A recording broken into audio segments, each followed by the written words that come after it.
الرحيم والصلاة والسلام على نبينا محمد وعلى آله وأصحابه وسلم تسليما كثيرا. ما بعد، من أنك كتاب شرح أصول السنة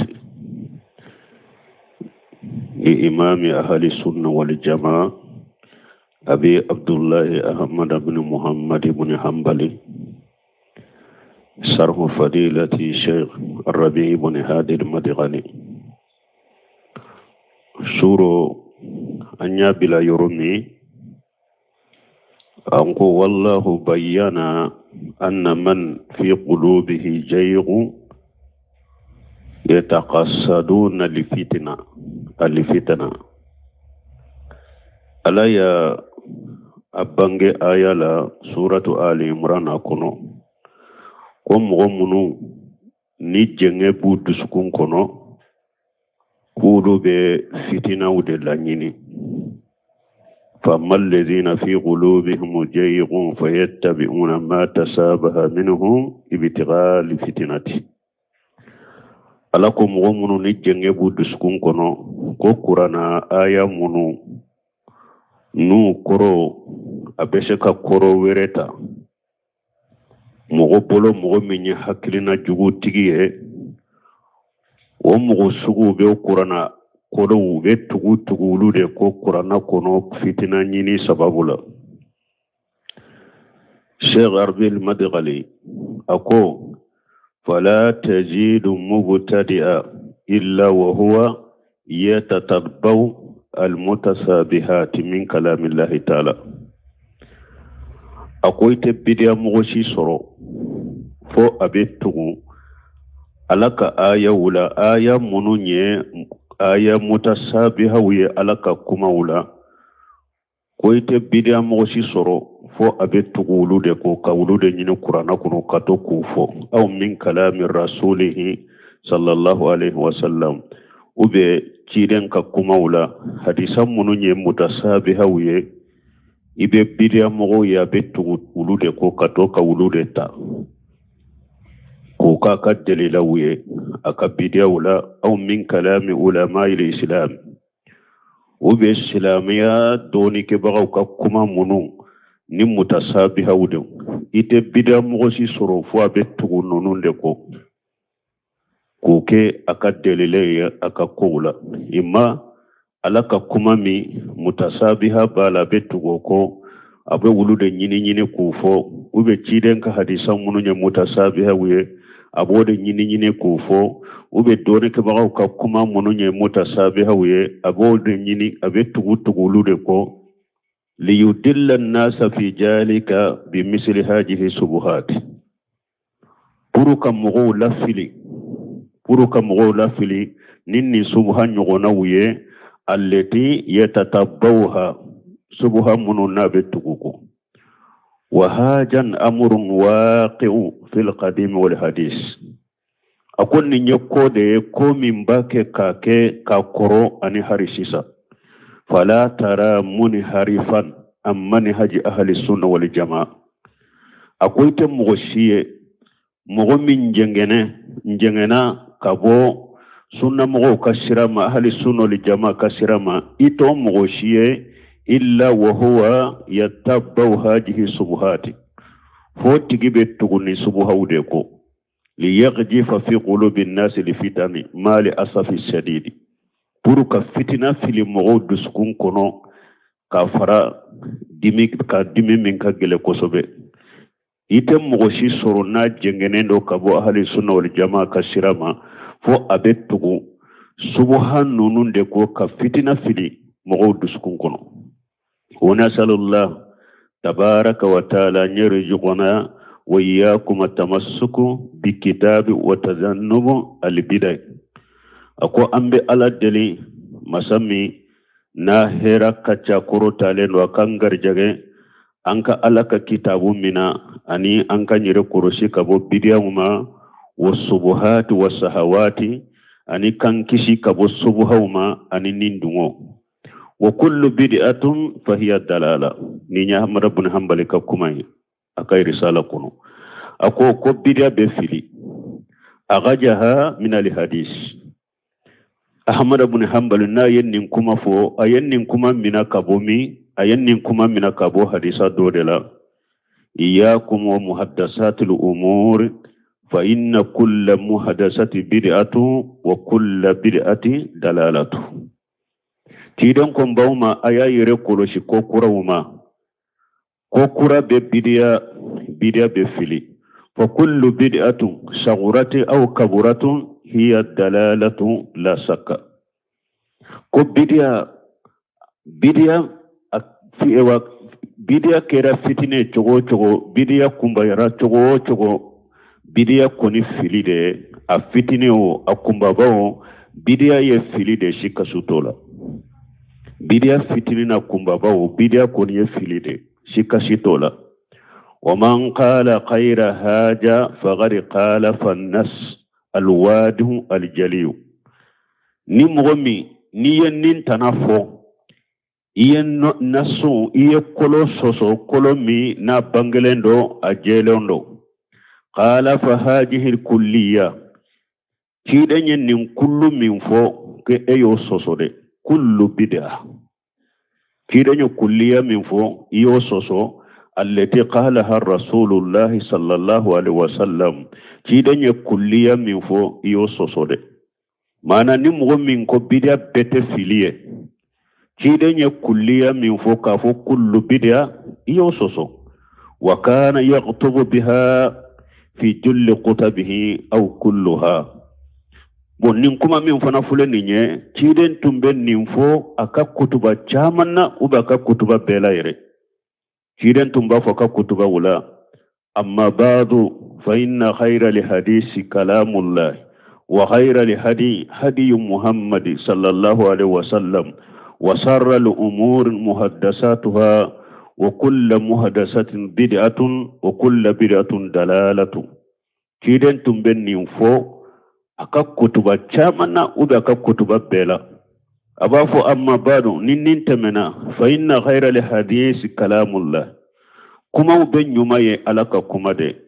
wa khayra li hadi muhammad sallallahu alaihi wasallam kanda ben nyumaye ciden ka kanda de alaka taruna kishibaka wa sarra al umuri muhaddasatuha ko be jugumaye ko kurawde ko kullu muhaddasatu bid'atu ko kura be bid'a wa kullu bid'atu dalalatu bid'a be fili jiren tumben nim fode aka kutuba kono haja fi sahih muslim min fulan ni abe sahih muslim de kono min hadisi jabir bin abdullah ka hadisado هذه قطبة التي عليه الصلاة والسلام هذه قطبة النبي عليه الصلاة والسلام نيني تيدن كقطبة على كترنا ككشباك التي كان إذا كتب بها استد قدبه وآل صوته وأحمر وجهه كتبة مي نيتيدن باكلا وقت مي أبدمي أكدمي بجليا أكم بكورتا أنيو ببلي كأنهم منجر جيشا أبيكم أبي هذا مدوم بغبغا كبوك لبولو ديما يقول سبحكم أو مساءكم نابا فسغما جغو بين أوما وبي ولافي جغو بين أوما عليه الصلاة والسلام كيدن تنبن ننكي تنبكن لحلن نن كتبا لمنا لقطورة البدع بدع كدنزي سبب لا بدع الدنزي دي ودياتو نتشيدن بنين كتبين كلا نا بنين كما وفو تشيدن بدميرا كدمي بجليا أكام بكورتا أنيو ببلي أبي كومي نكلي بولو نيما نا بكلي بولو نيما أبي كوما تشوكومي منا بداية دانزيدي وشدتها وخطرها على الأمة بداية كجلي بداية كجوكو بلي بلي بادي مانتونكا بداية كجوكو دو خطر دو دانزيدو مانتونكا وهي الدلالة بداية فيليدي ومن يقول بداية حسنة وبداية سيئة ni mu'min ko bid'a nyuman be bid'a juguman be haja mukhalifun musadimu li hajihi kulliyatun sadiratu amman la yantiquna li hawa ni mogo min ko bida nyuman be bida juguman be e ka kuma ye sosoli ke e ka kuma ye gosili ke cide nya kulliya min fo ko kullu bida e ka kuma yo soso e ka kuma yo o gosi aye kuma gosi kuma min bora mogo fe mogo min te kuma na nindinwe min ye cide sallallahu alaihi wasallam mali asafi shadidi kafara dimi ka min ka gele ko so bambolo ومن من يقسم البدع إلى واجبات ومستحبات ومكروهات ومحرمات يعني الأحكام الخمسة دو بديا تلا كو بديا دوي واجب دي كو بديا دوي مستحب كو بديا دوي مكروه كو بديا دوي حرام معنى فقهاء بولو uba fo mun mako ahkamul khamsa do bo boli bidia fanaka wa haja qalatu akon ni nyakambini qatawye utigi bolo fa innal uzuban la yasbitu illa bidalili kafun ni wajibi de fente se ka ke wajibi e dina kono ni dalilate fa ija sabata ma yusammihi bid'atun ni aw asabatira dina kono kunnin koma sina ye wajibi de wote wele tugune ko bidiya bi dalilil ma'uzub fa hajihi laysatu bid'atu aka wajibi dalila inkoso wote bidiya tugune wa ija sabatati bi dalil alladhi yafidu al-istihbab fa laysat bi bid'atu hajihi sunna bonni ko min fana sabatira dina kono ni dalila kunni nye fen kanunende wote sika ke bidiya tugune parce que o ye sunna de وتسك بداية هذه سنة ليست ببدعة وبك سنة وتك بداية تغني فتقسيم هذا قلط مغمون بداية لا ويكود نيغامبيدو نيغامبيرا وبلون يعني يحمل في تاياتها لقطع الواده وكوي قطع دبا كونو قطع منا جيلنو ni mogo koko بداية لا lendero atigi qataw ba bolo qataw mi ni ajelendo wa min usul sunna ahmad ibn hanbali ko abe sunna kallesirula tarikul qusumat wal julus ma ashab al ahwai ko ika kele chama dina la kiko toy ani kashigi kafara bidia mo ko kuke baronyowe yani la taksiru min al jidal la nyine munye kana nyogon soso kano chaya dinala la tuqashim illa mawqi alladhi tara fihi li fa'idatu liman yatilbuha akui kana kele chaya nyogon soso dina kono kano chaya fo yoromi ni yere ya do mogo do be abake ka chinya de nyini mogo do be chinya nyini na de do insanu yuridu yunaqisuka ليصل إلى الحق تأكدت منه تفضلوا ما نهدا مدين دويا دو مغو دولا وتجي بافي كي كما نيغونيا دي پورو أكاسي كاسي تنياما نيو دو مغو منا بسم الله كي إنو كاكما بس غالاكو قرانا كونو وجادلهم بالتي هي أحسن ألاكو مغو كما نيغونيا ني كما نيغونيا مي ناكاني ما نشي غربي abake ka ahmad ibn hanbali ka kuma yusarafwanye na ko oterikul qusumat na ko ika nyogon soso to e dinala nyogon soso betede jidalu dinala jidalu de bema haram kuma nyogonya bema haram me ibella jeli deke ni yere yado mogom min ka kuma nyogonya ani mogom mi aka nyogon soso ni tinya nyini na dedo abake ka tinya de nyini na bi kuma nyogonya e yere bodo atigila fana ko ninte kanna geleye bambantite minye tinya nyini na de ino ka kuma ka delila wira nyogona pura kase ka tinya yi soro basi tola dina mo ojidalo haramude amma insanu yuridu an yukhalitan aw yushari'a aw yaghlib min mo min na la ba fe ka kode nyagambi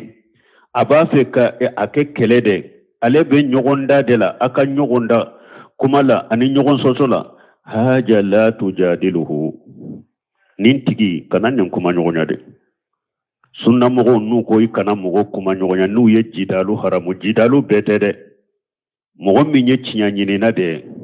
ini obeseka kuma aka chinya yira nyogona ka sababa ye meniya do mogo minna konni nye kanna gelende koy ni nka nyogon soso ani aka nyogon kuma nyogonya chinya nyini na tede nimba ke ka kode nyagambe nimba fe ka kelede ke nimbe nyogon da de la ndinka galo minna tusurumbe profite de minche siride ndinka galo isaboti chogomi ninye chinya yente so niye ninye nindo mogo mogola ina kana nyogon kuma nyogonya ninde sunna mogo katabolo haja min al-mirai al-majmumin wa min al-qusumati fi dini al-qusumati al-majmumatu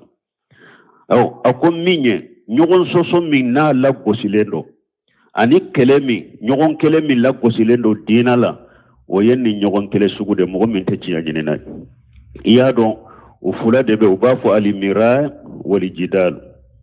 depuis anka risala muqaddima kono o be aw nyokala depuis fiqhul samru dani o bafo sarahula ko al-mira'u jahadu li haqq ba'da juhurihi ko mirawu ye munye ki bacinyala cinya bangalen ko fe ye ki bama o bafo de ma al-mira'u ere bado cinya bangara ne nye cinya dem ne ime swama ibe haribi ibe nyogon sosoke oka wode toga al-mira'u ko jidalu ye munye samru dani sarahu kono ko jidalu yede munajaratu ahli al-bidai jidalu ni ini bidai nyogo ka kuma sama nyogona uba fode mako jidalu